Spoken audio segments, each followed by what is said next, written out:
ನಾಯಿಯೊಂದು ಏಕಾಏಕಿ ರಸ್ತೆಗೆ ಅಡ್ಡ ಬಂದ ಪರಿಣಾಮ ಆಟೋ ರಿಕ್ಷಾ ಪಲ್ಟಿಯಾಗಿ ಆಟೋ ಚಾಲಕ ಸಾವನ್ನಪ್ಪಿದ ಘಟನೆ ಬೆಳ್ತಂಗಡಿ ತಾಲೂಕಿನ ಅಳದಂಗಡಿಯಲ್ಲಿ ನಡೆದಿದೆ.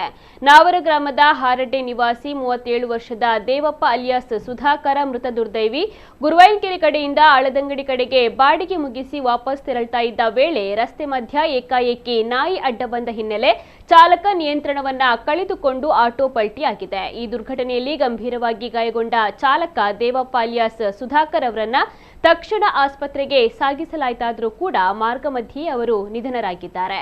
ವೇಣೂರು ಪೊಲೀಸರು ಸ್ಥಳಕ್ಕೆ ಭೇಟಿ ನೀಡಿ ಪರಿಶೀಲನೆಯನ್ನ ನಡೆಸಿ ಪ್ರಕರಣವನ್ನು ದಾಖಲಿಸಿಕೊಂಡಿದ್ದಾರೆ.